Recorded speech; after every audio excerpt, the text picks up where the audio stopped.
Mambo vipi mtazamaji wa Baharia TV? Bana, natumaini uko poa kabisa na unaendelea na harakati zako kwa uzuri kabisa. Bana, sasa Anna Tibaijuka ameweza kushitushwa na ukuaji wa deni la taifa.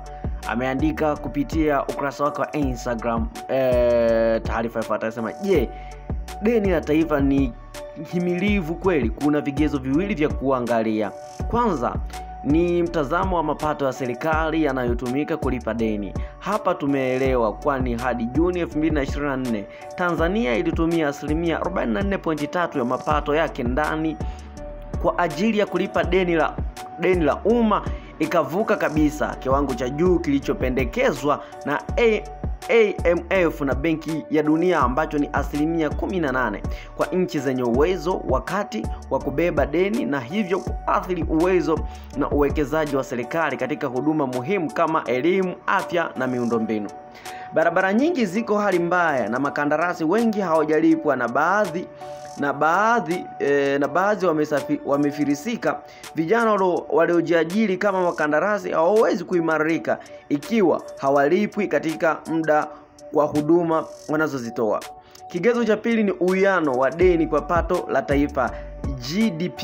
Kufikia Juni 30, 2024, deni la taifa lilifika shilingi trilioni 97.35, ongezeko la 18.36 kutoka mwaka uliopita, na katika bajeti mpya limefika trilioni 107.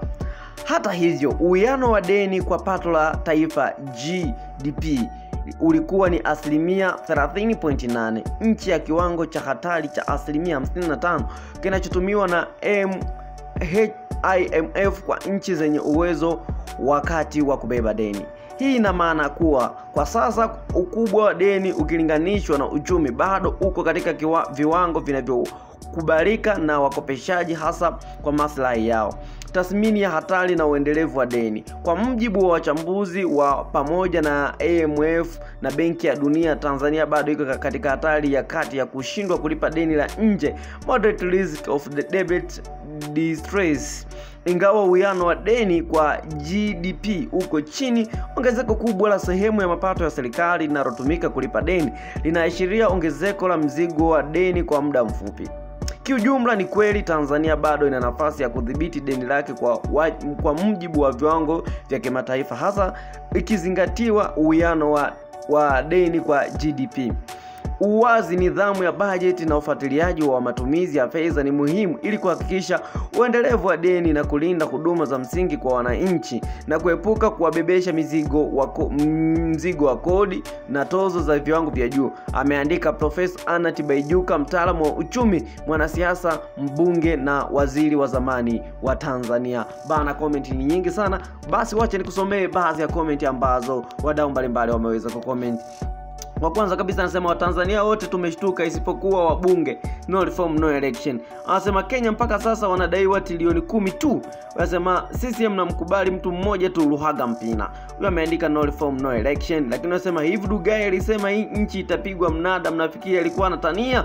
Anasema sio Tibaijuka tu, hata mimi nimeshtuka sana, no reform no election. Anasema ukisikia mtu amesoma na sio chawa, ndo maana hawa sasa inaonyesha mstari, no reform no election. Anasema elewa neno kwa maslahi yao, elewa neno kwa maslahi yao. Anasema hawa ndo waongo. Anasema Prof akiwa nje ya ulingo wa siasa unajivunia. Anasema nina hasira sana kiukweli, naumiza, alafu atoke mjinga mmoja tutawakamata kama magereza yatajaa, no reform no election. Anasema mkipigwa mnada bora niende zangu tu Kenya. Bana, comment ni nyingi sana. Wewe una maoni gani? Usisahau kusubscribe, kulike, share pamoja na Asante kwa kuifuatilia Baharia TV. Usisahau kulike, kusubscribe, kucomment na kushare.